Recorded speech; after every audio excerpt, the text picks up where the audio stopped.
Excellent. Thank you very much, Ulrich. That was fantastic. And while we're waiting for the other speakers to come and join the question session, I'll just pull that all together. We've had Pete. Remember, Pete was talking about decarbonising the construction industry and bringing in circularity.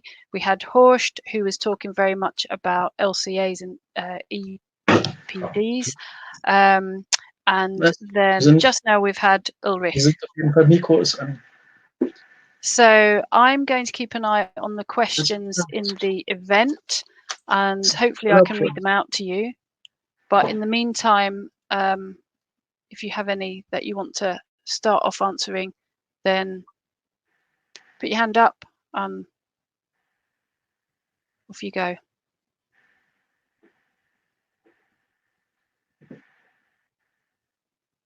Haven't got any questions in the chat yet. There's a lot of questions have been in the chat around people talking about the kind of just in case cement scenario. So maybe we could go round all three speakers and ask them what they think about these little sprinklings, these additives, which often aren't in the headlines on the Earthbuilt this or that. So if we start with Pete, because you look like you're ready. Do I? So ready, yeah. Yeah, right. I'm sorry. Okay. I mean, first and foremost, I would advocate trying to use raw earth wherever possible. But if needs require for whatever reason, then I think, traditionally we've used lime to stabilize earth around the world, historic structures, and more recently in the 20th century we've used cement. And it is, I think, a different material. I think it has a different feel, it has a different quality. So I would advocate only using stabilizers when it's necessary, and where I think not just to add just for that little bit of protection, maybe, because you might end up doing more harm than good, is to do it again, as I say, informed by an LCA. So if you need, using stabilized earth masonry, for example, colleagues in India are building 4 or 5-story load-bearing buildings with relatively thin walls, something that you couldn't do without that stabilization. So if you can demonstrate that a stabilized earth block has less environmental impact than the equivalent concrete or fired clay brick block, I see no problem with doing it. But if you can use raw materials without using cement, then great, don't do it. And I can see that Ulrich is desperate to come in there. Or were you just hopping about on your seat? No, this is a special seat. I cannot be very well for my back. Yes, we do not have stabilized product for the plaster. We think it is not necessary. There's no use for it. We have organic stabilizations which you can mix again with water, like cellulose, but no minerals like lime or cement. Thanks, Ulrich. While you're there, we've had a few people saying thank you very much about they love the presentation.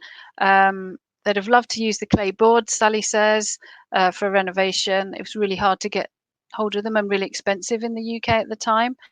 And Oliver said, what about unfired bricks? Are they not being purchased? And then Ger is asking, another question on top. What's the furthest you're selling your products?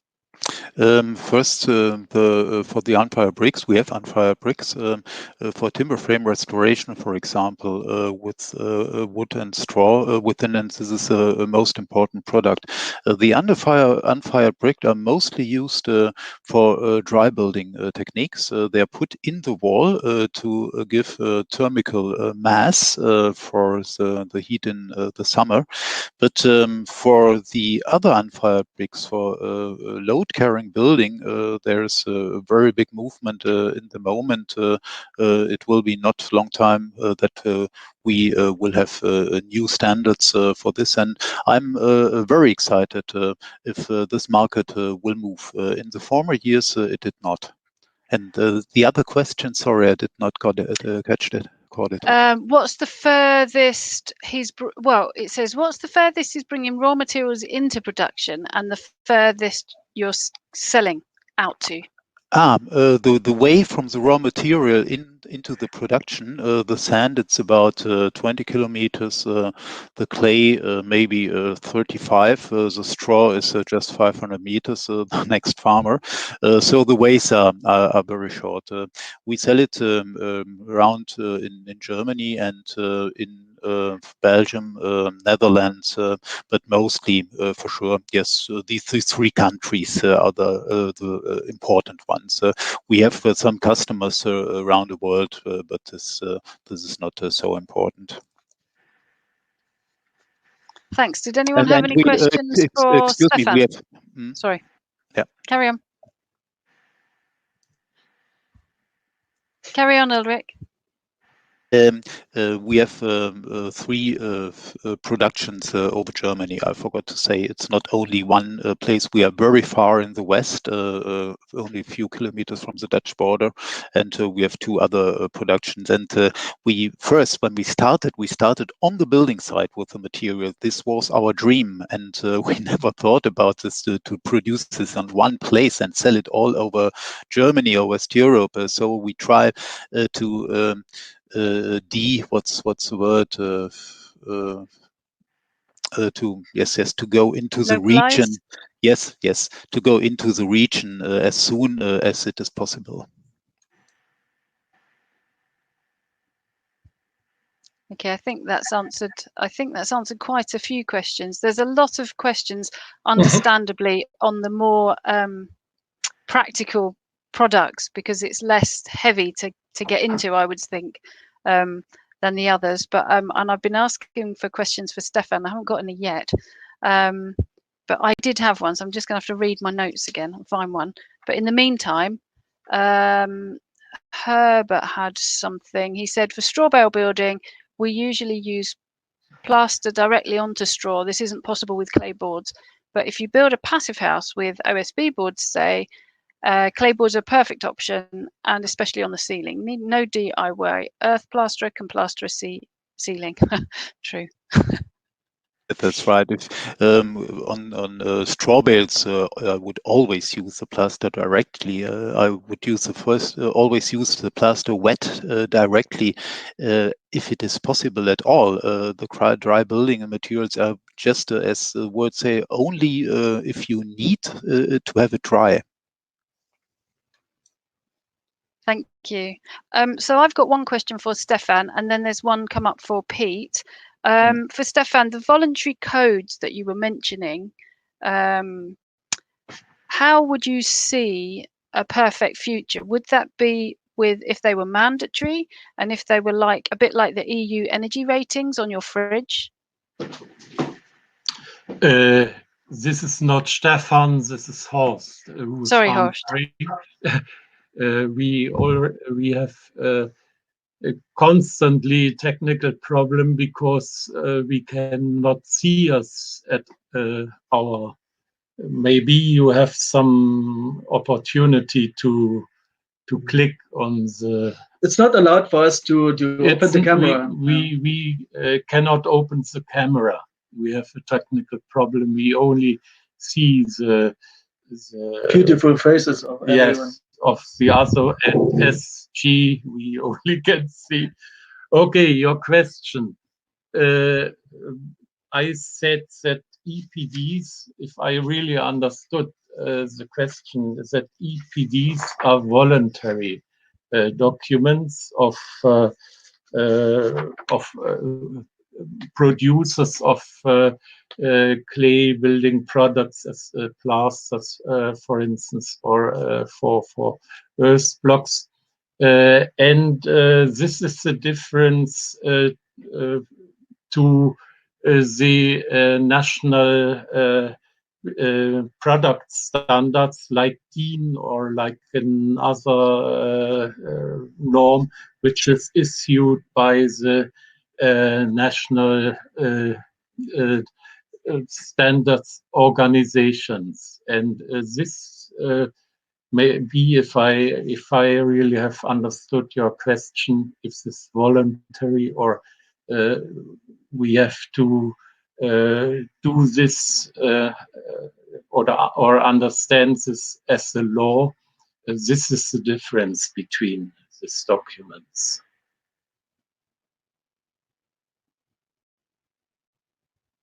So my question was, would it help if it was the law? The question what? Would it help? So would it help? Do you see it helping Earth if it was the law, not just voluntary? It is different to say. I think each should decide for your own building how he will follow the existing documents. And if the EPDs more or less are voluntary and the standards are more or less like laws. And the question, would it help if these documents are laws? The question, we can compare this in this difference between EPDs and national standards. And of course, for planners, for architects, it is better to have a standard according he can plan his building. So we can see this. This is better to have a regulated, more or less regulated system. Between it could be dangerous to build with earth building products without any definitions, without any standards. This could be dangerous. Thank you very much. I think it's 12:45. There's still a lot of questions in the comments, so I'm wondering if I can have an admin here to tell me if I can carry on, or if that maybe the speakers could look in the comments themselves and type them over lunch, some answers. There's specific, a couple for Pete, and one for Ulrich. I'll ask one for Pete because Morgan's telling me to carry on. Okay, Yelda asks, what does Pete Walker think about the future of 3D printing with Earth and its adaptation to the construction industry? Okay, interesting question. Let's see the press release about the 3D printed Earth building in Italy, I think just yesterday. And it's a beautiful structure, domed structure, and fascinating. And I think 3D printing can produce some fascinating geometries that I think conventional forms of construction would struggle to do. So in that sense, I think it opens up a whole new architectural approach. I think 3D printing probably has limited capacity to make significant impact on the current construction industry, but who knows what it will in the future, perhaps as prices, 3D printers become cheaper, the technology improves. I've seen a couple of fascinating proposals for 3D printing where access for humans is difficult. So a colleague of mine has been working on 3D printing using, I've seen proposals for 3D printing of structures on the moon or Mars using the effectively, well, I suppose you wouldn't call it Earth, you call it moon dust or Mars dust, but in that sense, yeah, printing, using 3D printers on the planets of stellar objects. So I think I think it opens a fascinating future, and I wait to see what it does. Okay, So I'll take the opportunity to wrap up there because I'm sure everyone's desperate to